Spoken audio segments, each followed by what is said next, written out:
Good afternoon. My name is Lucan. I am professor of political science at the University of Toronto and co-director of the Petro Jacyk program for the study of Ukraine. Today, we're going to talk about the Russian opposition's attitude towards Ukraine.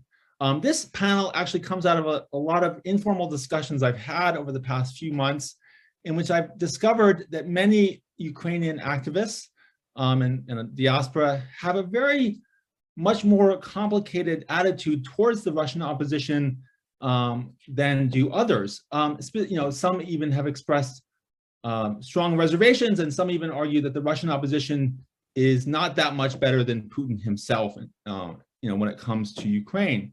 So this raises an important question: what is the Russian opposition's attitude towards Ukraine and empire in general, and how has it evolved over time? I mean, when we think of Solzhenitsyn and sort of his views on uniting Ukraine, Belarus, and Russia on one side, and then on the other side we have Boris Nemtsov, who before he died was preparing a report on the Crimean invasion and very much was opposed to the Russian invasion of Crimea. To discuss these matters, we have four prominent experts with us. First, we have Professor Gulnaz Sharafutdinova, Professor of Russian Politics at King's College, London. She has written a wonderful book, The Red Mirror, Putin's Leadership in Russia's Insecure Identity, with Oxford University Press, that explores issues of authoritarian legitimation in Russia relying on social identity theory. She's also working on a book, The Afterlife of the Soviet Man, Rethinking the Homo Sovieticus. It's also worth knowing that it might be said that Gulnaz herself has personally experienced empire. I don't know if that's the way you think of it. She comes from Tatarstan and keeps tight connections to her homeland.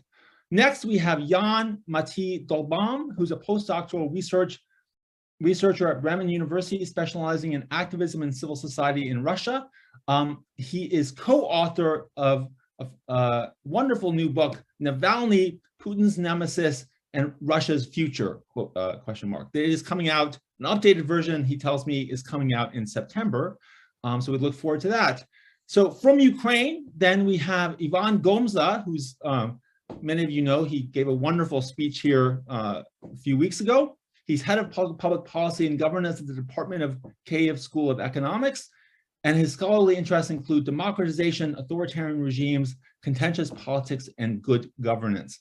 Finally, I'm really, in many ways, especially pleased to welcome Laura Beers, a professor of history at the American University, who will provide us some kind of comparative context. She does not study Russia or Ukraine.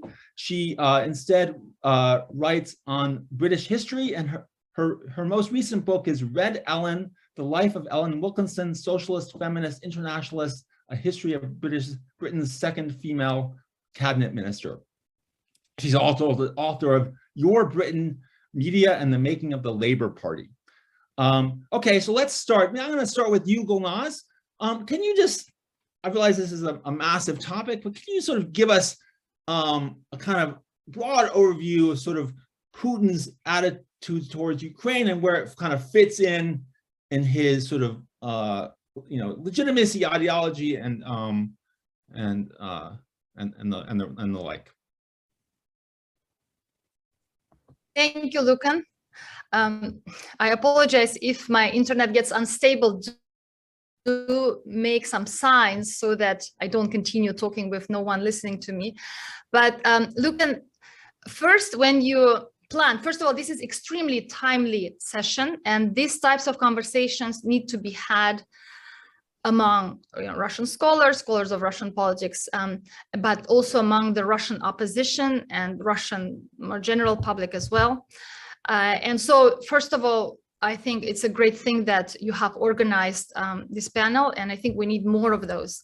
The second thing I want to note is that it's important to think, to understand that the issues, when you sent me yesterday the question that, what's the Russian imagination of Ukraine, sort of the imaginary world, I think it's very important to understand that we're talking about a very emotionally charged, emotionally embedded, deeply embedded things that are not rational necessarily, not just cognitive from the neutrally cognitive perspective, but we're talking about the Russian imagination that is deeply rooted in individual psyche, and therefore could be difficult to deal with, could be difficult to confront, because frequently these things are taken for granted. And therefore, public discussion is really, really important, because many people will be carrying certain views, imaginings that they cannot necessarily see. It's like a blind spot thing. So I think this conversation is really important.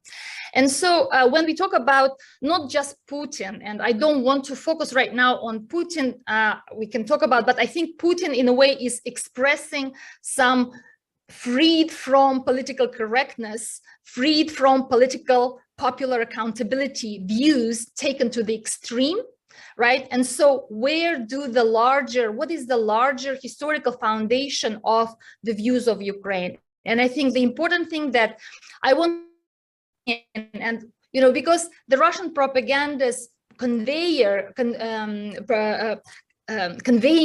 Ukraine is well known, right? It's fascism, it's post-2014, intense propaganda about Ukraine being controlled by the United States, by the State Department, and also, filled with fascists, hence denazification. So I don't want to focus on that. I want to bring in a larger framework of the historical foundations in the Soviet nationalities policy, so that we have this historical background to think about why Russians might be not, directly opposed to what is happening, and why Putin's policy with regards to Ukraine, and I mean, I'm not just talking about the war and invasion right now, but the general orientation of the desire to bring Ukraine back under the Russian sort of control, sphere of influence, is frequently supported, right? So is this link and desire to control and non-recognition of Ukrainian identity, history, distinctiveness,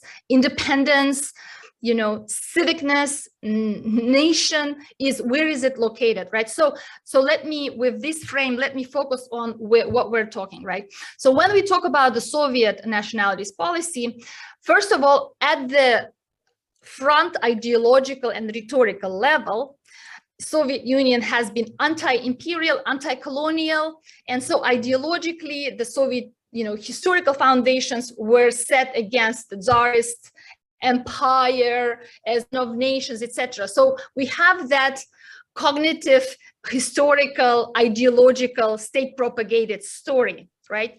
When you come into the Soviet society and what were the real hierarchies and shared models and views and imaginations of others, starting from Stalin's 30s of Russification and after World War II, we see consolidation of hierarchy of the Russian nation and the Russian language and the Russian history and culture being the dominant, the something to aspire to type identity, with all other identities, ethnic national identities that made up, comprised Soviet Union, being one way or another secondary, right? So Ukraine should be positioned in that as well. And despite the fact that Ukrainian elites were part of the Soviet elite, and there was a big Ukrainian elites in the Soviet nomenclature, in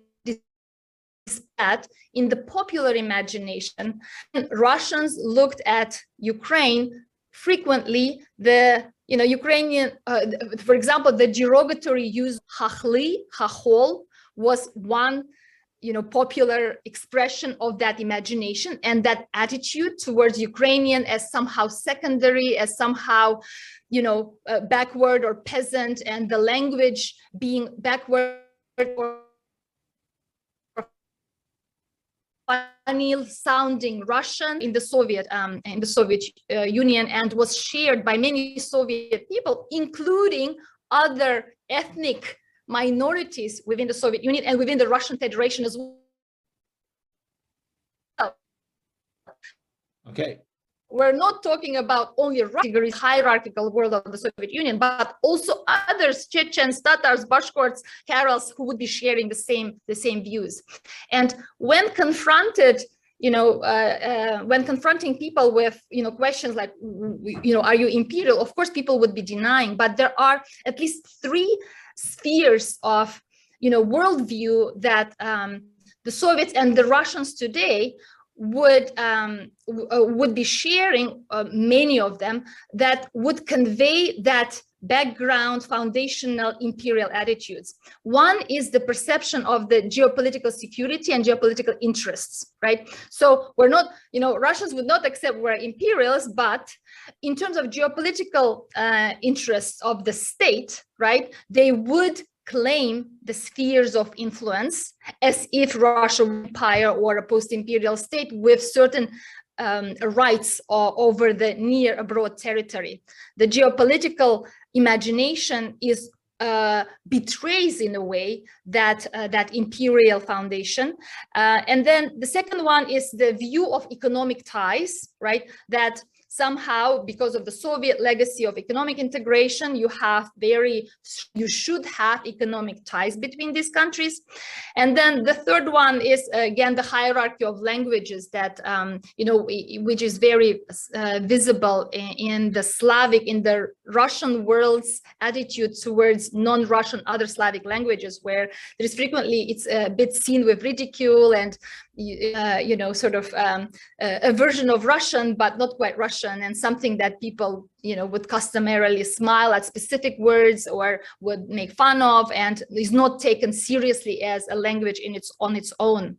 So I think those are the key things that that portray those foundations. Maybe just a couple of last points for me to make is this overall orientation that is coming from the Soviet era has led to the fact that the Russian society over the 2000s, in a way, missed the formation of the Ukrainian nation, of Ukrainian civic nation. It did not pay serious attention to the struggles of the political and civic nature that brought the maturation of the Ukrainian nation as a civic nation. So to me, I remember in 2013, in the winter, and 14 started, I was observing and wondering about the silence in Russia, including among the Russian opposition with regards to Euromaidan.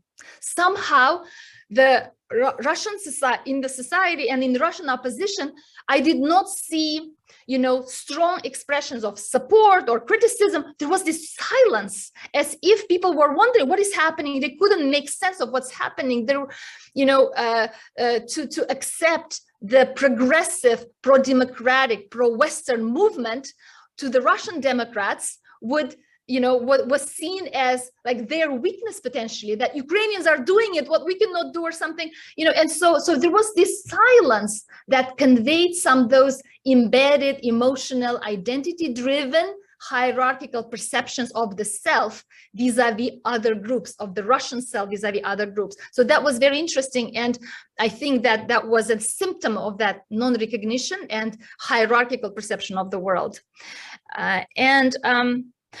These are, probably, let me stop at that so that I don't take more time, but I wanted to really bring attention to the Soviet foundations and not necessarily to what's on propaganda, because it's very much on the media, and we can discuss it, of course, later on. Thank you. No, great. Thank you, Gulnaz. I really appreciate you bringing in that perspective. I myself remember when I was in university in the late 80s in Moscow, and I spent a lot of time with the neformalny, the informal kind of emerging civil society. And I remember Boris Kagarlitsky's reaction to the Estonian National Front was just sort of kind of shock and sort of quite dismissive of, what, was obviously a quite powerful movement in Estonia. So Jan, I'm going to turn it to you. Can you sort of tell us a little bit, you studied a lot about protests, about Russian opposition. Obviously, you've written a book on Navalny, but your expertise goes beyond Navalny, of course. Can you sort of talk a little bit of just your perspective on the Russian opposition's attitude towards Ukraine and sort of empire in general? Sure. Thanks for the opportunity to do that, or for the invitation. I'm happy to be here and look forward to discussing with everybody. So I want to start with a disclaimer, perhaps. If we ask if the Russian opposition has a Ukraine problem, the answer is probably yes, in one way or the other, right? And we can debate in what way exactly. But I want to stress also that the Russian opposition has an authoritarianism problem, meaning that, of course, we have to discuss the positions that have been voiced in the Russian opposition with regard to Ukraine and other countries.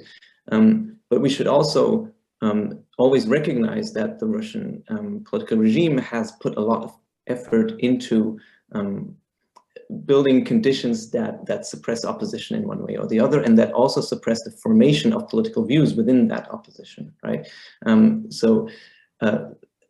Driving down or blocking organizational capacity would be one thing, but also trying to dominate sort of the discourse and not letting independent discourse on different political topics arise is an important problem that the Russian opposition has to deal with, and that has of course implications on the positions themselves, right? On the ability to develop broader positions. That is not to present excuses for imperialistic tendencies that we are clearly observing in the Russian opposition, but it has to be sort of, we have to talk about the question: what kind of opposition are we actually talking about when we're asking the question, right? What opposition is there really? And unfortunately, there could be much more, right? Okay, so with that disclaimer, there is clearly, or has been since the 1990s, sometimes a problem of imperialism, and sometimes simply a problem of being the dominant regional actor, in the sense that compared to other post-Soviet countries, political actors in Russia didn't really, or could afford to ignore foreign policy to a greater extent than people in other countries could do so. Right, so there wasn't a particular threat coming from a direct neighbor. There wasn't a particular asymmetrical economic dependency compared to pretty much all the other post-Soviet countries, and so political actors could sort of afford to ignore it. And that really relates to Gulnaz's point on Russian society missing lots of things that happened in these countries, and that's clearly a problem that's visible in the Russian opposition as well. And then sort of another problem, I think, or something that's turning out to be a problem right now, at least, is really that the opposition, I'm talking about the first decade of Putin's reign right now, has been trying to exploit a perceived opportunity of nationalism in Russia, right? And this has been coming from pretty much all camps. So if we very crudely divide Russian opposition into liberals, nationalists, and leftists, then we see attempts to collaborate perhaps with nationalists on both the liberal and on the leftist side. And obviously there's Navalny's cooperation with nationalists in the 2010s, the famous Russian March, where some of the participants were openly imperialist, but that was also on the leftist side. So not just the Communist Party, that is really a nationalist party with left-wing economic policy ideas, but also, for example, the National Bolshevik Party, that has a deep tradition of sort of imperialism, and it positions itself at the same time crudely, but still on the political left. And for example, Limonov has been banned from entering Ukraine, right, for a reason, because he has been calling for ethnic Russians in these countries, in Ukraine, in Latvia, Kazakhstan, and these territories to be made part of Russia again. And these things sort of were happening all across the political spectrum, basically. And then, of course, as you said, Lucan, there were the liberals who were sort of more steadfast and anti-imperialist, be it people in Yabloko, be it also Nemtsov later on.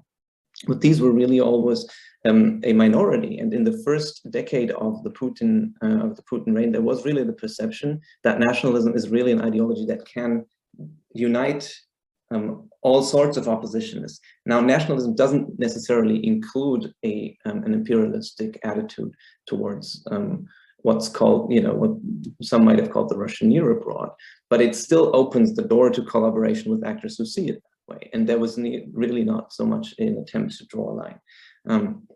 And that's clearly something that lingers on. We should also then not forget that as Gulnaz has started to speak about, that then at least since 2011-12, perhaps a little earlier, the regime, of course, has itself tried to establish as itself as the main driver of a certain form of nationalism, and that has then brought oppositional actors into an interesting dilemma that they have been trying to deal with in different ways. And I want to sketch 3 of these ways to close. So the one way would be the Nemtsov strategy to be principled, coherently anti-imperialist, and at the same time then be vulnerable to the accusation of conspiring with the West on undermining Russian sovereignty and statehood, right? That was sort of perhaps even the goal, or part of the goal of the Russian regime's turn towards nationalism, that it could sort of exploit the idea of foreign interference and attach that label to the liberal opposition as well. And sort of that was one strategy. The second was, be equally perhaps ideologically coherent and be nationalistic themselves, like the KPRF, the Communist Party, has done. But that, of course, then by that they lose the chance to be oppositional on the front, right? Because they are pretty much saying the same thing as the regime says. So that also comes with a dilemma. And then the third strategy would be what Navalny has been trying in 2014-15, which is sort of to find a middle ground here, right? To attack the regime on its aggressive foreign policy, towards Ukraine included, but to do it from a, broadly speaking, a nationalist standpoint, arguing that supporting, separatists in eastern Ukraine, for example, is not beneficial for Russia because it's expensive. That's what Navalny has been saying, and that was an attempt to find a middle ground between these sort of 2 strategies, and that, of course, comes with its own problems, as you said in your introduction, Lucan. So that's really the regime positioning itself in the way that it positioned itself created strategic dilemmas for the Russian opposition that have been solved in very difficult ways, perhaps. Perhaps I can stop at this, and we can talk about the question of Navalny's supporters who I've been talking to in 2017-18, and whether they see it as Navalny did in the past, or whether they have perhaps a different view. But maybe we move that to a further step in the Q&A, and I leave it at this. Yeah, sure. I'm definitely. I just want to quickly sort of. Before, and I'll get to you, Yvonne, and then Laura. Just quickly, did you just talk briefly about sort of any shift that happened or did not happen after the February 2022 invasion? Sure. That's of course an important question and an interesting point to ask. I mean, Navalny himself has been on the trajectory towards a clearer position already before that, but he's been making. I mean, from jail, of course, he's been making, I think, the point very clear that he is not, seeing this as a sort of strategic positioning. He's against the war, full stop. So I think for him, the period of trying to find a middle ground is over, because obviously he's now part of the outlawed opposition anyway. So it's not really a point in finding a middle ground in the current situation. But if you look at the younger cohort, there's still sort of what comes to mind is Roman Uniman, for example, who is a sort of by some seen as a potential perhaps Navalny successor in a way. He's an avowed nationalist, and he was running for some local parliament in Moscow. I forget whether it was the city council or the municipal elections. And he hasn't been dismissive of the war at all. So I think it is going into the future a little bit similarly, actually. I mean, it's not that everybody is outright against the war. Also, if you look to the left, and Sergei Udaltsov, who is, trying to use this as an opportunity to build up state socialism again, with importozamещение and all of that. So he's not really an anti-war activist either. Of course, there are people on the left who are anti-war activists. Absolutely, we can talk about that as well. But when it comes to the more prominent voices, so to speak, there's still, not everybody has fallen in line against Putin on this, I think. Right. Okay. Thank you so much for your nuanced response. Ivan, so can you tell us the perspective from Ukraine? Well, thank you for having me. And actually, what I'm going to talk about dovetails with Jan's perspective. But on the other hand, I'm going to discuss divisions, and I hope that my opinion wouldn't be very divisive. So I'm going to make 3 brief points. Point number 1 is that there is no such thing as a Russian opposition, because there are different sectors dissatisfied with Putin's rule, and those different sectors, they nurture diverse values and views on Ukraine. Actually, I would rather roughly distinguish at least 5 groups who oppose Putin's regime for very different reasons. You have the followers of Navalny and liberals. Second, you have ethnic minorities like those from Dagestan and Tatarstan. Third, you have Russian neo-Nazis. 4, you have arch-conservative imperialists. And 5, the most diverse group, it's like economically dissatisfied actors, including wealthy businessmen, wealthy business people, and humble factory workers. And as you might imagine, those 5 groups have little in common. For instance, Igor Volobuyov, a former top manager of Gazprom Bank, currently is in the ranks of Freedom of Russia Voluntary Battalion in Ukraine. So he fights for Ukraine. And he invited his compatriots to join him because, I quote, "On the battlefield of Ukraine, the foundations of a liberal Russia is being laid." On the other hand, we have Stanislav Vorobyov, the leader of Russian imperial movement, who chastised Putin for whitewashing Stalin and strives to re-establish a traditionalist monarchy in Russia. So you see, very disparate goals. Actually, those 2 guys, those 2 movements envisage Russia in quite an opposite way. And in addition to incompatible goals, those oppositional groupings are fractionalized in their attitude toward Ukraine in general and to the Russia-Ukrainian war in particular. To continue just with the ultra-right faction.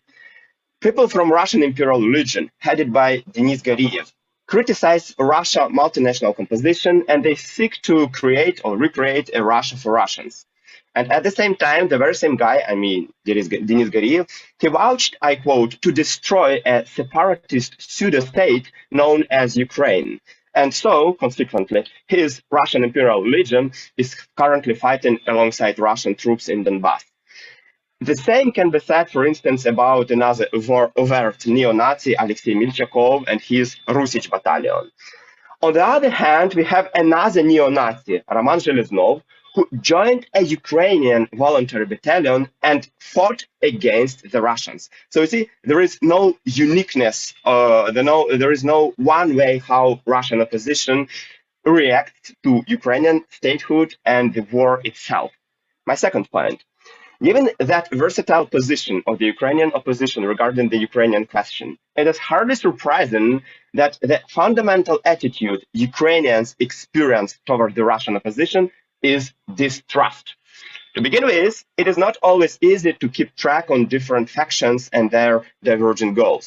Moreover, many oppositional leaders, including Navalny, prefer not to violate nationalist-minded Russians and their opinion, and not to challenge their opinion, and adopt a more pro-Ukrainian stance, something which Jan has already mentioned. By the way, when Navalny referred to his pet peeve from the jail and criticized corruption as the source of Russian military ineffectiveness, many here in Ukraine read it as follows: a Russian liberal seeks to uproot corruption to kill Ukrainians more effectively. Even if Navalny did not mean this, he has only himself to blame for not being too sensitive. And believe me, a number of Ukrainians who support him plummeted after this faux pas. And don't ask me to enumerate other faux pas by Navalny regarding the Ukrainian question. So the third point I'm going to build and then finish my short presentation is that on the populational level, there is no unified position of Ukrainians toward the Russian opposition. Ukrainian political class is equally divided. To give you an illustration, I will cite the recent Nevzorov case. So what is that case? In June 2022, so several days ago actually, Nevzorov applied for Ukrainian citizenship, and President Zelensky either has already granted it or the case is still being considered. One way or another, this intention, or maybe the fact, provoked a public uproar in Ukraine, because many Ukrainians point out to the fact that Nevzorov supported the State Committee of the State Emergency in 1991, GKChP, advocated a violent suppression of Chechnya in 1990s, and served as Putin's representative in 2014. Nevzorov is a prominent public intellectual who at the same time is deeply tainted with imperialist and even fascist ideas, as he himself actually acknowledged. So it is questionable whether he should be granted Ukrainian citizenship amidst the war. However, and that is just to illustrate you the level of the divisiveness, of the division in Ukraine regarding the Russian opposition question, presidential advisor Alexei Arestovich launched a campaign to convince the outraged part of Ukrainians that it is imperative to incorporate good Russians into the Ukrainian political and cultural sphere. And the rationale for this is the following. It will help Ukraine gain more resources and fight Putin's invasion more effectively. Arestovich voices the opinion of the Russophile section of the Ukrainian society, which is eager to maintain cultural ties with Russia and to distinguish Putin's regime and Russia itself. Those people, they are nurtured with Tolstoy and Pelevin, with Russian rock music and Russian TV series. And for them, the Russophile section of Ukrainian society, it is logical that Ukraine and Russia should find a way to coexist after toppling Putin's regime. Opponents to this Russophile view are afraid that the active engagement of Russian intellectuals like Yulia Latynina or Dmitry Bykov in the Ukrainian intellectual life will stifle the progress of Ukrainian culture, bringing colonialist attitudes of Russia back to Ukraine and promoting Russian, not Ukrainian interests. Latynina, just to give you a clearer picture, repeatedly suggests that Kyiv should serve as a cradle for liberal Russia and as a home for all Russians dissatisfied with Putin. Ukrainians who don't share the Russophile attitude are shocked because they want their capital to serve as a capital as a cradle of a better Ukraine and as a home for Ukrainians. In other words, just like Navalny, who is not sensitive enough to see how his words sound in Ukraine, Latynina and other Russian liberals say things that smack of colonialism for Ukrainians. And to summarize, this suspicion is bound to taint even the best and well-minded efforts taken by the Russian opposition, intellectuals, and artists. To give you a last illustration, I will finish my talk mentioning the latest performance by a Russian rock band, Nogu Svelo, on June 12, 2022. This is the official Russia Day, the national holiday of Russia. So this rock band aired a new song titled, provocatively, Ukraine. There, the vocalist reminds that, I quote, the Third Reich is gone and so will be the Third Rome. He promises a brighter future for Mariupol and Bucha.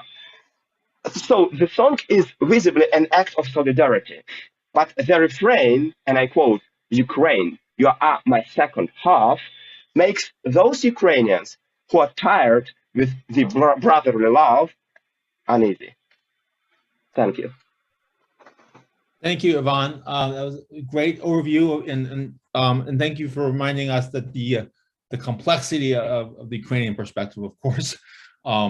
Okay, so I'm going to hand it over to you, Laura. Sort of, you're not an expert in Russia or Ukraine, but you know a lot about empire, I'm assuming. You've thought a lot about it in the British case. I mean, what is your response? I mean, how do you see when you're hearing all of this, you know, where do you see kind of British history, you know, what is most instructive about the British experience? Well, I want to start by picking up on Ivan's comments about the complexity of the situation and the many different players and perspectives within the Russian opposition, and how we cannot assume that all of them are necessarily, even if they're anti-Putin's campaign in Ukraine, in favor of a kind of independent Ukrainian identity separate from Russia. And I think a sort of similar analogy can be drawn when we think about the Labour Party in the early part of the 20th century and the kind of peak of the British Empire. Because effectively, if you envision it as a Venn diagram, most of the people who were actively anti-imperial and wanted to see British withdrawal from her empire found their home within the Labour Party. But not everyone in the Labour Party took a kind of, unequivocally anti-imperial view.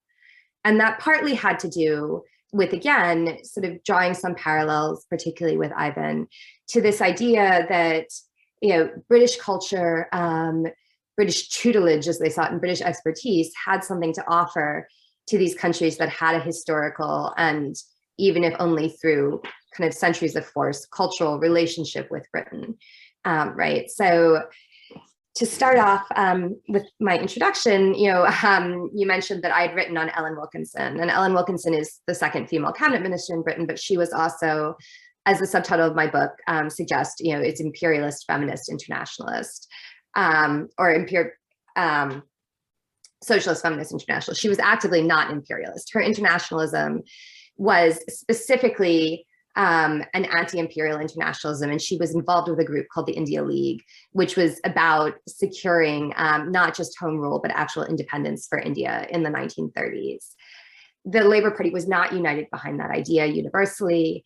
There were those within the labor movement and also within the feminist movement, which tended to be on the political left, who saw practices towards women in India as unprogressive and a sign that India couldn't govern itself.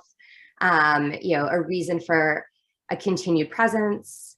George Orwell, who's famously known as someone who became a socialist partly in reaction to his experiences working in the British Empire in Burma as a police officer, and was vocally anti-imperial, nonetheless believed that the British should maintain a sort of tutelage relationship over India, and that would be India's choice and in India's interest in the kind of medium to long term.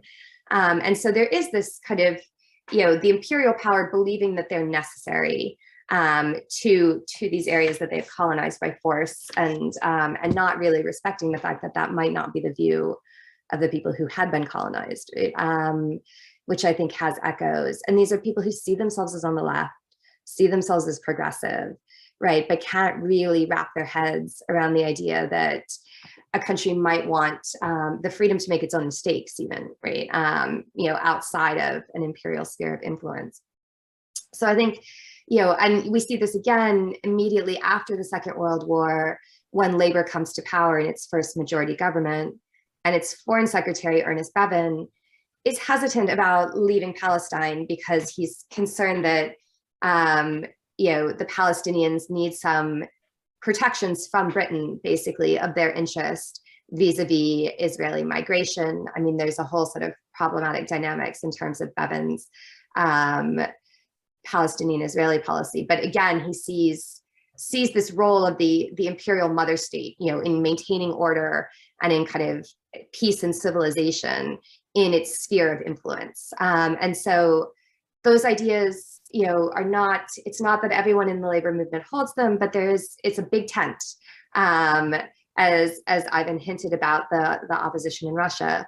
And it's not unproblematically that to be on the left is to oppose empire, which I think is similar to today.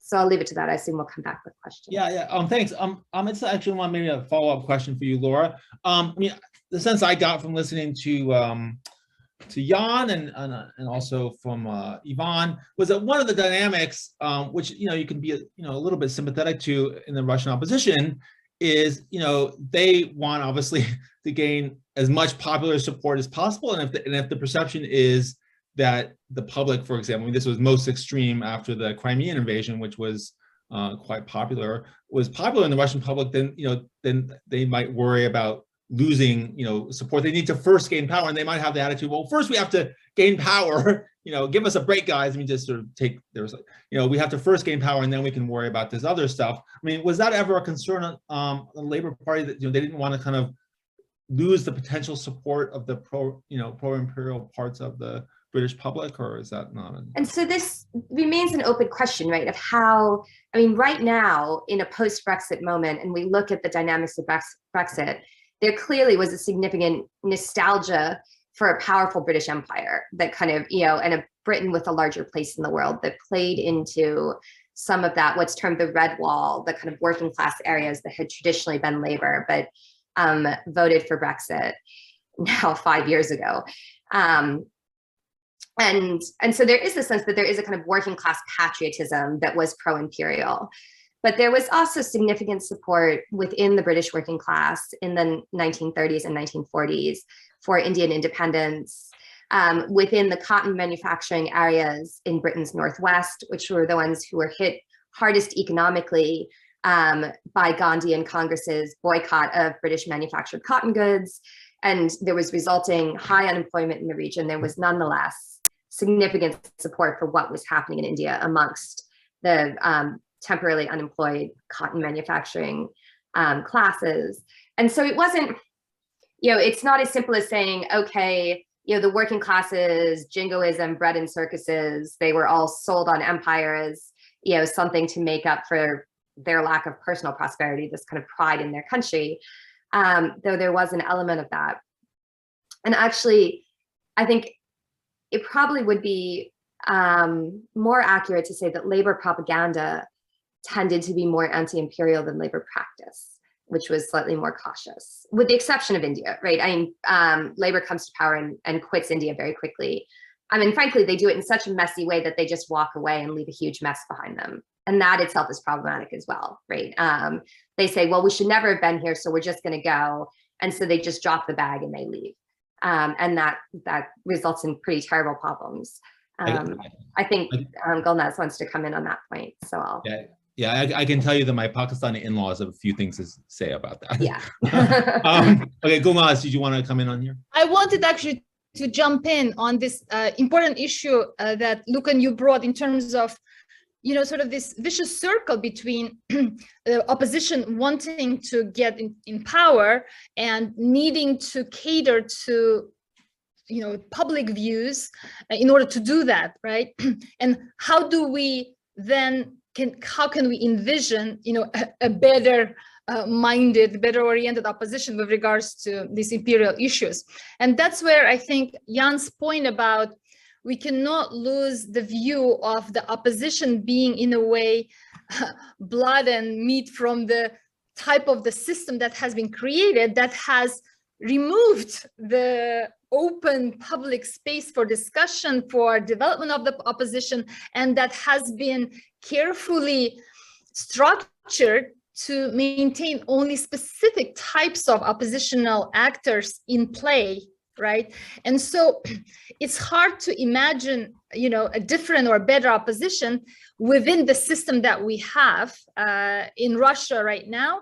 And when I say it's a sort of Kremlin-controlled Putinist system that has been constructed over many years, and in a way, the imagination of the new political space, new political actors, new political values, and the discussion of these important issues. And it's not only imperial, and that's so I'm so happy, Linda, Laura, you brought in the issue of gender.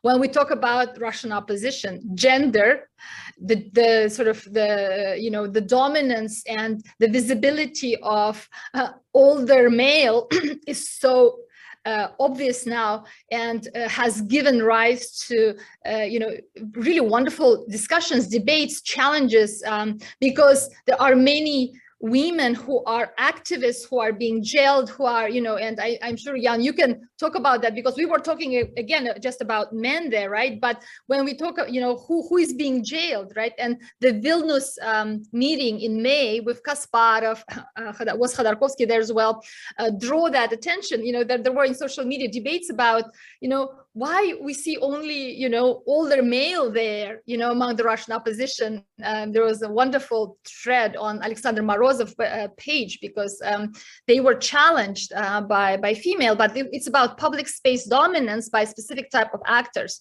So, and that's that patriarchal element of it, the gendered element of it is also, you know, linked to the, you know, Putinist system that has been extremely sort of focusing, highlighting this macho or sort of male-oriented, the sexist-oriented, the traditionalist, etc. So all these things that have been, you know, allowed to be nurtured, etc. So in a way, but going back to Jan's point, you know, we cannot think about a new type of opposition without thinking about the necessity for a new type of public political space. And that's where we come to the question about the regime and, you know, any type of, I mean, conversations need to be had, but real transformation could only happen after the collapse of the system as we know it, and the new actors and new open public space being opened for debating all these questions, which are gendered questions, which are imperial questions, which are national hierarchies. And this conversation need to involve not only those actors who are in now, but actors from, you know, different groups, including ethnic minorities, etc.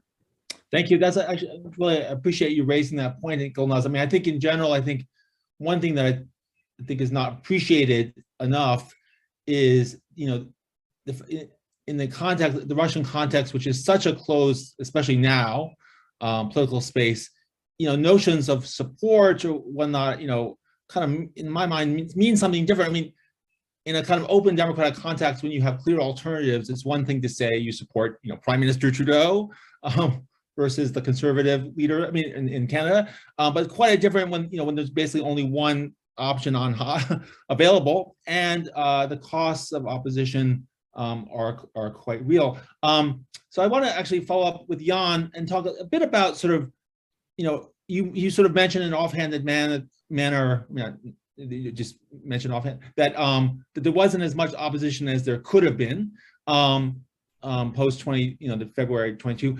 Can you talk about, you know, what you mean by that, but also more generally, I want you to sort of talk about the issue of, you know, how do you mentioned also these sort of, you know, who's the more important quote unquote opposition, which always seems to me hard in a context in which everybody is so completely excluded from politics. There's no sort of normal, you know, kind of mechanism like elections to sort out the sort of quote unquote important opposition from the unimportant ones. And I'm a little, you know, how do I know that, you know, I believe you that, you know, Navalny or whatever are more important than others, but, you know, can you sort of talk a little bit about those issues of how you assess importance within a kind of opposition that is really kind of feels like Soviet era dissonance in a lot of ways? Right. Yeah, that's an excellent question and a very, very difficult one. I mean, one, of course, criterion of importance is visibility, or rather a sort of a necessary condition, perhaps, for importance is visibility.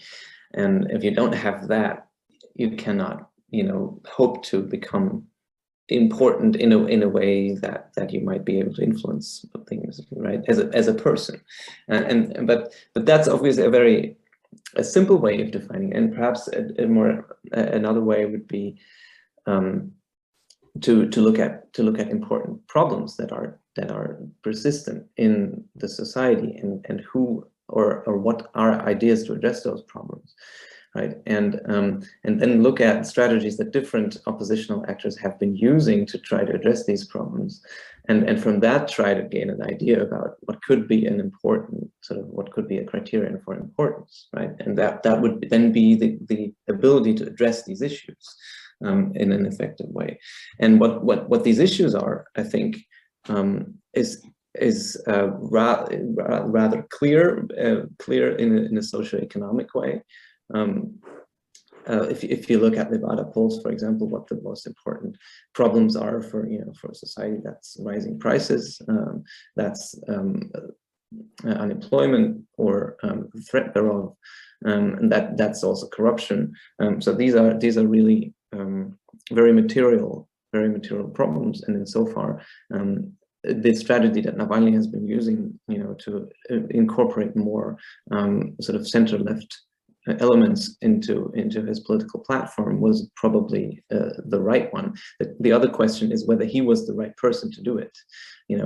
Coming from a liberal platform and trying to balance not just what we've been talking about earlier, anti-imperialists and sort of nationalists. That's one dimension on where he tried to balance, but the other dimension would be, to try to balance socioeconomic positions or political ideas about the market and the state. And he's been trying to do that, and not very successfully for both liberals and leftists. He tried to, again, steer a middle ground, and so I think, in terms of importance, I would look at the issues rather than the actors, because actors that we're seeing now are actors of the past, when one way or the other. And Navalny is in jail. I mean, in 10 years he might be out of jail. The question is, will he be able to play a role in politics? I hardly, see that. And that goes for, for the other guys, usually, as Gulnaz said, that goes for the others as well. I mean, especially, of course, those who lead the parties now, Zyuganov and Zhirinovsky passed away recently. And sort of we anyway in a transitional period right now. And so I think it's more important to understand what the issues are that really are relevant to the population, what could be political programs and platforms that address these issues effectively, and then only look at the actors later on, perhaps when there are for some way or another, there will be the conditions under which new actors can arise. So what are these issues? What are the issues that, if not the actors? I mean, you mentioned them, corruption, prices, is that sort of, I mean, it sounds like it's probably not empire, obviously, I'm guessing. Yeah, I think, I mean, okay, this is not supposed to sound in any way, excusing the Russian population of its, reluctance to engage with imperialism. But I think if elites, steer a different course in terms of foreign policy, I do not think that great parts of the Russian population would resist that. I think it is possible to persuade the Russian population and electorate that Russia should be less aggressive foreign policy-wise. We can debate about that. I'm not giving sort of a I don't want to be sort of quoted on that as a prediction, right? But it's still the view, I think, and that would be very different for socioeconomic concerns, I suppose, which are probably much more deeply seated with a larger share of the Russian population. That's my hunch, at least. So. Thanks. I'm sorry, just to follow up on one more question. Can you just talk briefly about sort of the kind of initial spurt? I mean, initially, kind of the spurt of protests that happened right after the invasion, and I mean, were they smaller than you expected, or larger, or could they have gone further, or what do you make of them? I mean, given what happened to many activists before that, so in the year 2021, I think it was surprising that people still came out, and it was very understandable that they stopped doing that very quickly. So, and yet, I think it's it's remarkable that people are still doing it in a way, because nowadays the threats that have been there for a long time, I mean the legal instruments to put people in jail for really minor violations of law of assembly, etc. They have been in place for quite some time, but they haven't been used so much until quite recently, and now they are being used. Now, for example, Sasha Skachelenko, I think that's a quite prominent example of an artist from St. Petersburg who's facing currently facing up to 10 years of jail for just exchanging little price tags in the supermarkets, for information about civilian casualties, and she's being, tried under this harshly repressive law. And this law is being used in many other cases as well. So it's really applied now, compared to even 5 years ago. That's an entirely different situation. And given that, I think it's remarkable that the people are still doing it. Although of course, I understand, the voices who say that, Russians could resist more, but I'm not, going to join the chorus, because I know many people who are in a desperate situation right now in Russia, and see their only way in emigrating, and I'm not in a position to form a normative stance on that, obviously. So I'm gonna go next to you, Ivan. I mean, I was interested in what you said about which seems to be a kind of a genuine sort of dilemma faced by Ukraine and Ukrainians, which is, at one level, how much do you sort of hold Russian actors accountable for things they said, perhaps in the past, when they, I mean, this thinking specifically of Navalny, and obviously who said many offensive things about, potentially Ukraine, or you mentioned Nazarov, but then who have sort of potentially, changed their tune, and maybe it's simply, opportunistic or whatever. Actually, I'm just going to put you on. Where do you sort of fall in the line in terms of what do you think is the sort of? I mean, how much do you think Ukrainians should sort of hold people like Navalny to account in some ways, or do you think it's their responsibility versus kind of trying to create a big tent, and sort of accepting, the coalition of the willing, to sort of put it in George Bushian terms, of anybody who's kind of willing to sort of give any support or any opposition to the war. I mean, I'm curious, your thoughts on that. Well, I'll start with my private opinion, which is I don't like the notion of collective responsibility. I mean, it is well elaborated, starting with Karl Jaspers and Hannah Arendt, but as a person, I'm deeply troubled when it is applied to another community. Still, I think that given the situation of the interstate conflict, people who are overtly opposed to the Putin's politics must not be considered as enemies. On the other hand, people who remain silent could not be considered friends. With regards to this personal interpretation, I would say that Navalny and others like him, they have a Faustian bargain. Like, Faust, who sold his soul to be more powerful, to gain some knowledge, and so on and so forth. That is what's happening constantly to Russian opposition, catering to the ideas, maybe created and imposed by the regime, but still catering to the ideas and hopes of the Russian population. They cannot destroy the vicious circle. And since they cannot, they are not friends. When they start doing this, they should be considered as friends. And this brings us back to the case of Nevzorov and other guys like him. So actually, I think that human beings, we tend to evolve. And whatever you said 10 years ago, now you say other things. And if you do it, and do it sincerely, you have to be granted the privilege of being considered truthful now, not 10 years ago. So I think that the Nevzorov case shows us that not all Ukrainians are ready to apply that logic, but I myself would apply it to any Russian politician or intellectual who does it. Okay, thanks. Do you want to add anything, Laura, to this? Oh, I think we've come off in a, sorry, I was unmuting myself. I mean, it does underscore the difficulties, I think, of making overt parallels, right? Because I do think that the difficulties that the British Empire faced and the British government in the 1940s, that there wasn't, there wasn't a sense that the government in Britain, the wartime coalition, nor the lengthy conservative administration that preceded it was fundamentally corrupt. And there was less of a disagreement. I mean, there was no real sense of illegitimacy, right? There was a sense that the country was headed in the wrong direction and it needed new policies, but there was a fundamental belief in the legitimacy of the state.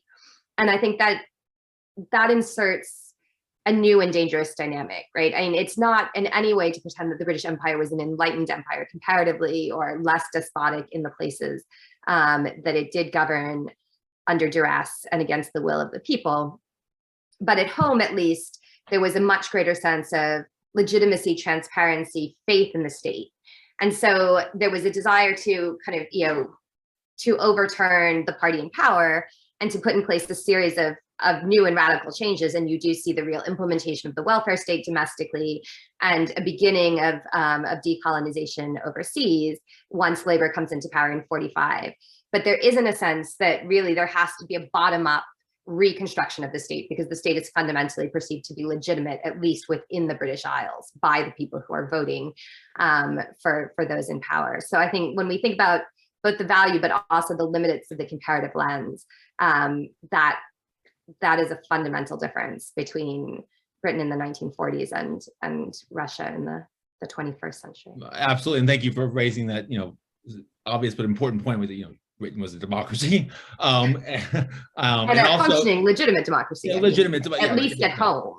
Right, definitely. I mean, and also, there's the other sort of obvious that that sort of much of the British Empire was not contiguous, and probably, correct me if I'm wrong, less kind of core to the British identity than sort of say Ukraine is for Russia in some ways. Well, I'm not sure about that. I think that the notion of the British Empire as this kind of great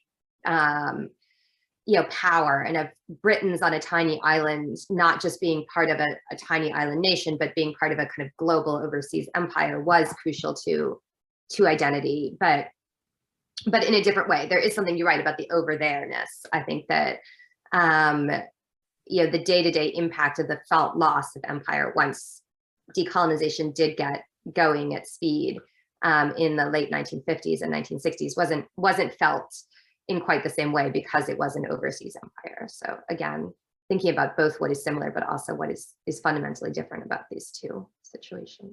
Okay, thank you very much. Jan or Ivan, do you have anything to add, or are we ready to wrap it up? Just a brief idea that actually, yes, I'm not such an expert as Laura on British Empire, but we actually remember that there was a pro-imperialist movement which wanted to retain not only Palestine, but also all those parts like Rhodesia and other parts of British Empire for the sake of the greatness, because without them, there is no such thing as Britishness. I mean, Isles are too little to be a meaningful geopolitical actor. And somehow it is the very same logic we can see with Russia. They are not so tiny as the British Isles, but actually they understand, especially that imperialist, conservative fraction of Russian opposition I was referring to. They understand that without Ukraine, without the access to Europe and the populational resources Ukraine granted, and also agricultural resources, their geopolitical claims are much less credible. So there are parallels with the British Empire, I would argue. And thinking about those agricultural resources, I mean, many of the imperial arguments of the early 20th century really were about the kind of necessity for an economic union. And Joseph Chamberlain, who is one of the sort of great colonial secretaries of the early 20th century, but kind of really tries to push the importance of economic union, and particularly of Canada, which is effectively, and Australia, the breadbasket of Britain, continuing to be linked to Britain for that reason. The only other thing I sort of wanted to draw attention to, I mean, Gulnaz has now had to leave slightly early, but she mentioned these ideas of kind of hierarchies within the Russian Empire and a lack of respect for Ukrainian as a language or as a culture. But I do think even on the left, to pick up on kind of Ivan's point about the limits of the kind of benevolence of the left, once decolonization got underway and there's a shift from formal empire to a looser Commonwealth arrangement, there is a lot of resistance to migration of members of the former empire, now the Commonwealth, particularly non-white members of the former empire, not the Commonwealth, to the British Isles, right? That has to do with, very deeply ingrained perceptions of racial hierarchy within the British Empire and the British people. So, those those sense that it's not an empire of equals, and once it becomes a commonwealth, is not a commonwealth of equals, despite the language of the Commonwealth Constitution, is very deeply ingrained in the British case as well. Okay. And just another parallel which comes to my mind about the British Empire, its dissolution, and what we are currently observing the last 30 years, I mean, with the Russian Empire. You remember the Suez Crisis, and actually that then when US aid come into the United Kingdom with the British Empire, there was one very precise demand, the full convertibility of the pound. And when United Kingdom actually accepted that full convertibility, it was like colonies were outside the tariff system of the empire. So states like Tanzania or the very same Rhodesia, they were now able to buy on the world market whatever they want, not from the British Empire. And that dissolution of economic ties actually was like a death spell for the empire itself. The very same thing we are seeing here in Ukraine-Russian relations. Until Ukraine was tied economically to Russia via gas, via production lines, it was dependent. Now, being a player on the world market, it is much more independent, and the Russian Empire is dying. So here's another parallel which actually is striking, I think. Yeah, and it's also one that really underscores in some ways the way the players have shifted and are on different sides simultaneously, because Britain and America are functionally their allies during the Cold War, but at the same time that they're allies, the United States is trying to dismantle the British Empire. I mean, there is an element, if one wanted to be cynical about US foreign policy, about ensuring that the US is the kind of only empire left standing, right? That is a constant across these several decades. Okay, so let's end it there. Thank you very much. I apologize. First of all, Gulnaz had to leave. She did not march out in a huff. She had a previous engagement, but I wanted to thank you for Jan, Ivan, and then you, Laura. Thank you especially for joining our. And I really appreciate your willingness to engage and sort of comparatively and to offering your expertise on a part of the world that we know much less about. Thank you so much, and we will. I'm not sure what. We will have other events soon. I think we have, I know that next week, I think we have Oksana and Maria are going to sort of pop up. Oksana Shevel and Maria Popova will come and sort of give their discussion about this more broader discussion about the state of the war as it stands right now. But until then, thank you so much, everyone, for joining us, and see you later. Yeah, thank you. Have a good one. Yeah.